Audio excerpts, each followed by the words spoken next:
I just can't believe it's almost over. They're on the run to the secret colony, but now we have, like, I can't believe there's like 10 pages left, I swear. And we haven't even made it to the secret colony yet. Like, is that gonna be like the last thing that happens? I thought we'd have more orgies by now, to be honest. Thought they were just gonna like zip straight there and then talk about all the dirt orgies. They're like, oh, so what have you guys been up to for 40 years? Dirt orgies? Interesting. Tell me more. Should I participate in a dirt orgy? I don't know. Like, that's what I was expecting, but there's only like 10 pages left, and they're not even there yet. They're on the run because Mars has totally imploded. Red Mars is not only almost ending, Red Mars is literally over. All the cities are like blown up. There's just a bunch of refugee camps, dude. The economy is in shambles. They crashed the space elevator, so there's no radio. There's no way of getting on and off the planet. They blew up the moon. No, they crashed the moon.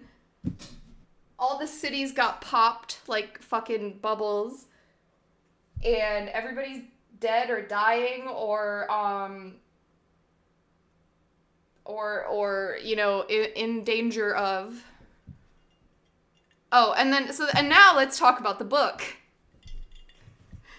And enough about America. Enough about global politics. Let's talk about Red Mars. So our main characters, part of the original 100. All of my favorite characters in this book are dead.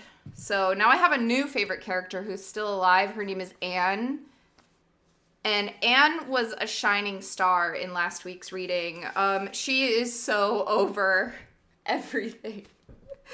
She thinks that her son died, but he's actually alive. That was like the beginning of the reading of this chapter, was her son is actually alive, but she doesn't know that yet. So she's like she's losing it. She's doomer. She's dooming and glooming. They've been flooding Mars. She's like, you guys have already killed the love of my life, Mars, and now you've killed my son. Honestly, I don't care if we get hit by a bus. She's full doomer. She's like, honestly, I welcome the embrace of death. And I hope you all go down with me. And you know what? I relate to that. Flooding Mars? Fucking how? Well, they've been trying to warm it up a little bit over time.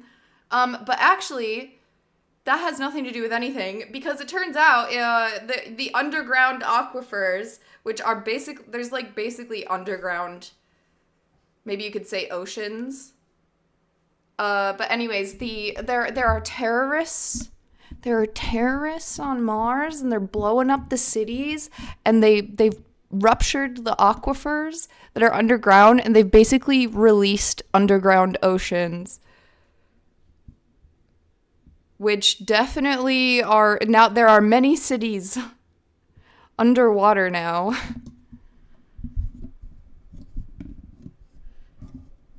So the population of Mars was like the graph was like this. Okay, like say we start here, and the graph went like this, and then it went like this, and now it went like this, and we're here. Because they flooded, burned, or shot, or dropped out of the sky, or shot them into space. A lot of people have died. And we are currently on our way to the hidden colony, which is like they ran away. They ran away like week 1. They're like, fuck you guys. We're gonna go make our own. It's not a cult, okay? It's not a cult. We just have sex and do drugs. And we do mushrooms that Hiroko grew in the bubble dome. You know, but it's not a cult. But also we're running away to start a new society in the southern hemisphere. We want psychologists and farmers. Farmers only. Okay, if you've been paying attention to the book, that was funny.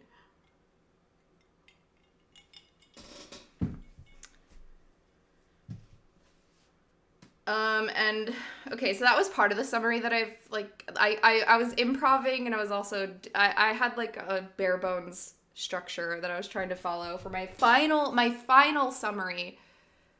Yeah, everything's on fire or underwater. And I wanted to talk a little bit about the characters that I've enjoyed and how they're all dead now. Oh, I wanted to talk about Anne being my favorite. Anne is my new favorite character because, like I said, they literally so they're like running away from the last city that got fucking firebombed, and they don't even know who's after them. Like, it's the government, it's other people, it's could be anything or anyone. Excuse me. And apparently an aquifer has flooded. A lot of aquifers have been rupturing, but I don't know. Anyways, there's a fucking flood in the canyon, and we're talking like a biblical flood. Like, this is a lot of fucking water, and it rushes down the fucking canyon that they're running away in. By pure luck, I think they survive. I don't know if we're still in that. I think that's over now. But Anne is like, she's like, you guys have already ruined this planet now. I don't even care if the flood takes us away. And she's my new favorite character. Before that, it was Arcady and Nadia.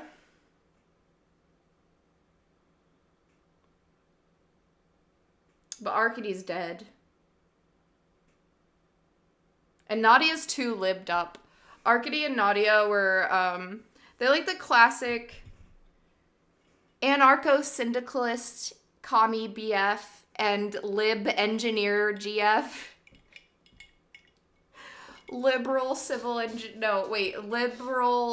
engineering genius GF. You know, the classic duo. But now that Arcady's dead, my new favorite character is Anne. Geologist Doomer.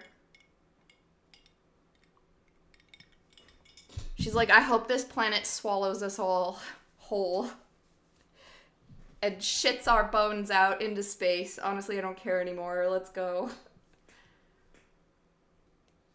We deserve it.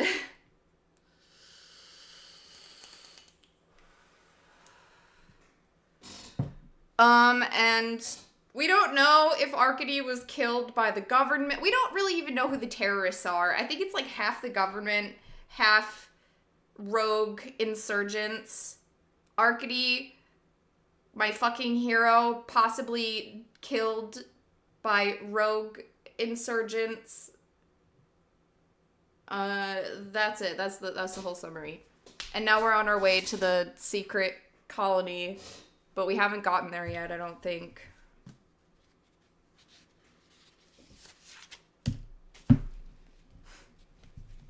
Yeah, the standard archetype for most video games. Okay, true. I'm very confused. Okay. Red Mars is over.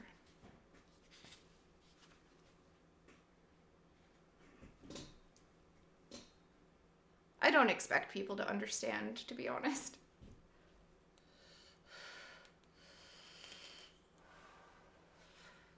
I would say there's more than 2 groups, actually, too. But,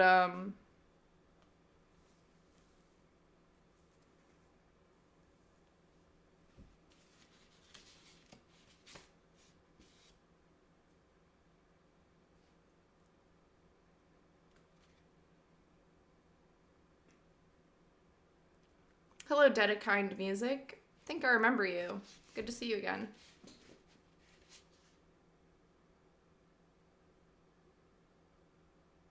Ah, yes, the White Cliffs of Dover.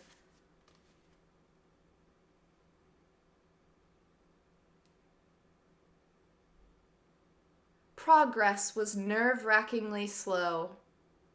It was a bitter struggle to get the rover over the rock fall, covering this narrow terrace. Oh, no shit. Are there perhaps 5 groups? I don't know. Maybe more or less. Exactly. So they're going to Dover. They're going through the Dover Pass, I think it's called, or the Dover Gate, named after the future of England. There are no bluebirds. It was a bitter struggle to get the rover over the rockfall covering this narrow terrace. Boulders were scattered everywhere, and the flood ate away at the land to their left, narrowing the bench at a perceptible rate. At a perceptible rate. Landslides from the cliff walls fell ahead and behind them, and more than once individual rocks crashed into the car's roof, making them all jump. It was perfectly possible that a bigger rock would hit them and smash them like bugs, without a single bit of warning. That possibility subdued them all, which was fine by Anne. Even Simon left her alone, throwing himself into the navigational effort and going out on scouting trips with Nadia or Frank or Casey. Happy, she thought, to have some excuse to get away from her. And why not?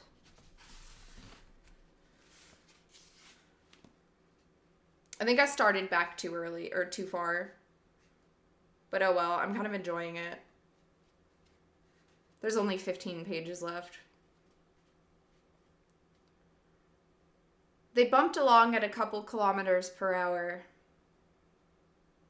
They traveled through a night and then the following day. Even though the haze had diminished to the point where it was possible they were visible from the satellites.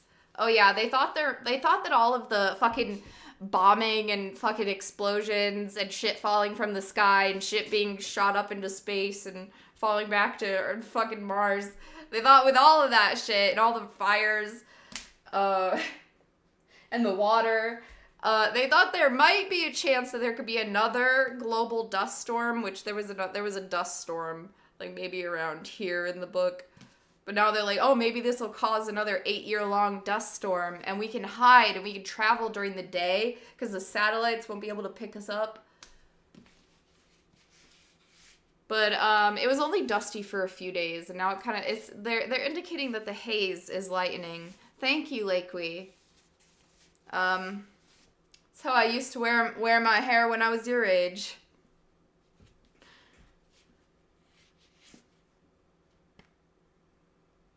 They traveled through a night and then the following day.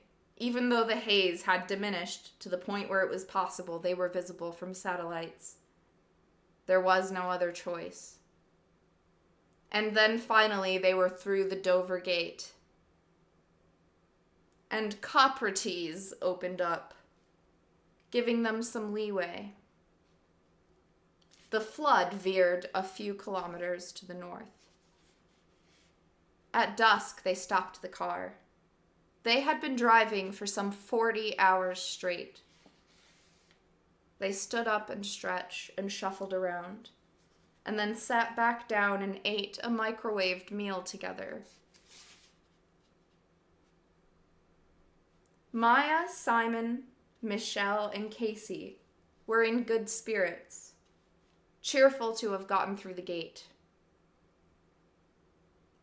Sax was the same as always. Nadia and Frank a bit less grim than usual. The surface of the flood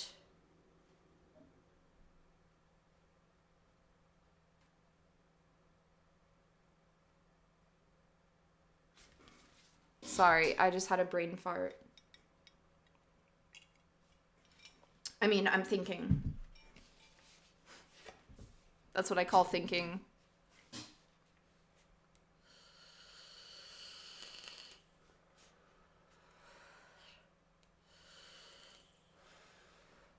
Yar, Monday is book night here. Yar. I cannot do a fucking French accent to save my life.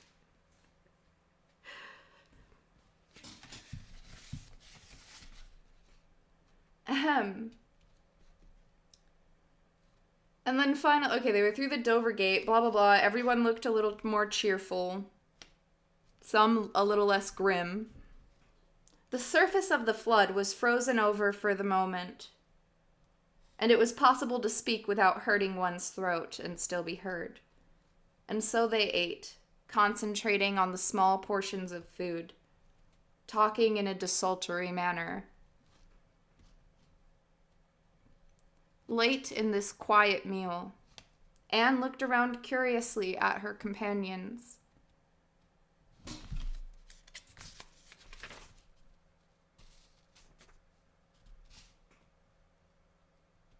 Ah, the Compton Aquifer.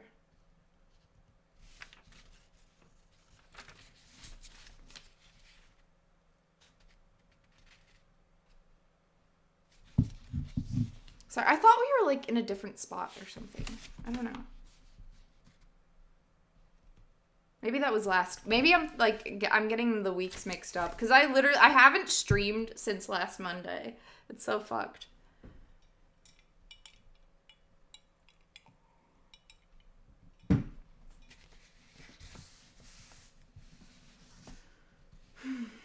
Late in this quiet meal, Anne looked around curiously at her companions, suddenly awed by the spectacle of human adaptability.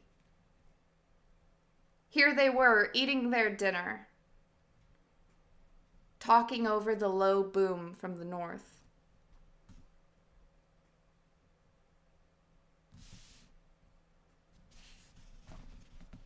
In a perfect illusion of dining room conviviality. It might have been anywhere, anytime. And their tired faces bright with some kind of collective success. Or merely with the pleasure of eating together. While just outside their chamber, the broken world roared. A rock fall could annihilate them at any moment, at any instant. And it came to her that the pleasure and stability of dining rooms had always occurred against such a backdrop, against the catastrophic background of universal chaos. Such moments of calm were things as fragile and transitory as soap bubbles, destined to burst almost as soon as they blew into existence. Groups of friends, rooms, streets, years, none of them would last. The illusion of stability was created by a concerted effort to ignore the chaos they were embedded in. And so they ate and talked and enjoyed each other's company. This was the way it had been in the caves, on the savannah, in the tenements and trenches, and the cities huddling under bombardment. Damn, Anne, chill. We're just trying to enjoy our tendies. My microwave tendies. Damn, Anne, chill.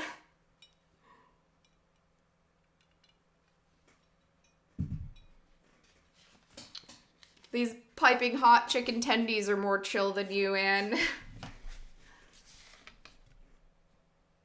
And so, in this moment of the storm, Anne Claiborne exerted herself.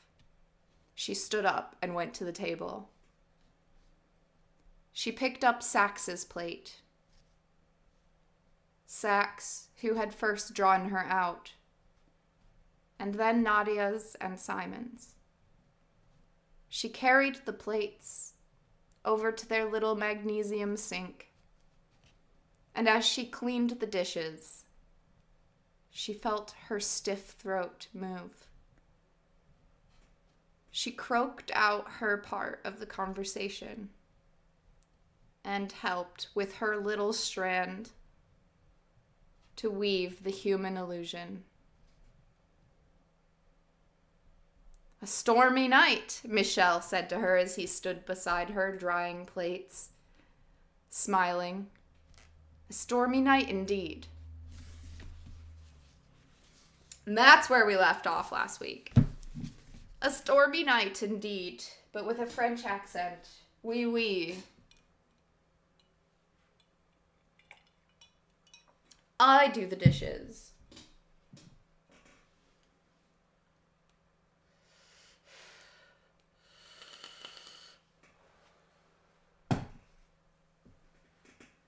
The next morning she awoke before the rest and looked at the faces of her sleeping companions, now revealed in the daylight to be utterly disheveled. Grimy, puffy, black with frost nip, open-mouthed in the total sleep of exhaustion. They looked dead. And she had been no help to them. On the contrary, she had been a drag on the group. Every time they had come back in the car, they had had to step by the mad woman on the floor, lying there refusing to speak, often crying. Clearly in the throes of a severe depression. Just what they had needed. Me, IRL. Just what we need right now. Ashamed, she got up and quietly finished cleaning up the main room and the driver's area. And later that day, she took her turn driving the Rover. Aw, she hasn't driven at all. I'm gonna cry. And hold on, I need to write something down.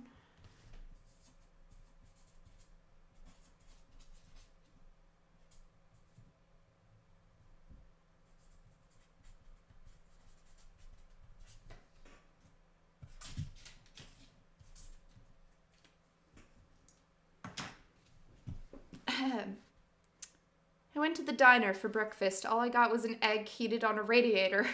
Did I compromise? I wrote my distant aunt about unions and trains. It's Christmas. That was a beautiful poem. How dare you? Her son is dead. The planet she loves is dead. She should not be operating heavy machinery. I don't even know if she should be doing dishes, but if she feels up to it, I guess give her the keys to the forklift.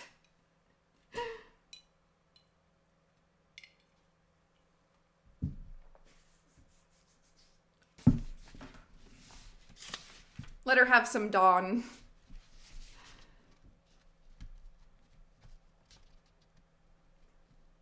And later that day, she took her turn driving the Rover. She's about to ignite that magnesium sink.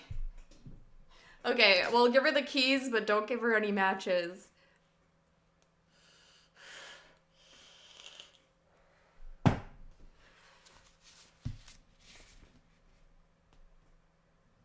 Doing a 6-hour shift and ending up exhausted. But she got them well east of the Dover Gate. Their troubles, however, were not over. Coprites had opened up a bit, yes, and the south wall had for the most part held. But in this area was a long ridge, now an island, running down the middle of the canyon, dividing it into north and south channels. And unfortunately, the southern channel was lower than the northern one, so that the bulk of the flood was running down it and crowding them tight against the southern wall. And crowding them tight against the southern wall. Happily, the bench terrace gave them 5 kilometers between the deluge and the wall proper. But with the flood so close on their left, and the steep cliffs on their right, they never lost the sense of danger. And they had to raise their voices to talk at least half the time. And the crackling roar of the surges seemed to invade their heads, making it harder than ever to concentrate or to pay attention or indeed to think at all. One day, Maya crashed her fist against the table and cried. Couldn't we wait for the island ridge to get torn away? After an awkward pause, Casey said, "It's 100 kilometers long." Well, shit. Couldn't we just wait until this flood stops? I mean, how long can it go on like this? "A few months," Anne said. "Can't we wait that long?" "We're running low on food," Michelle explained. "We have to keep going," Frank snapped at Maya. "Don't be stupid." She glared at him and turned away, clearly furious. And the rover suddenly seemed much too small, as if a bunch of tigers and lions had been thrown together in a dog's kennel. Simon and Casey, oppressed by the tension, suited up and went out to scout what lay ahead.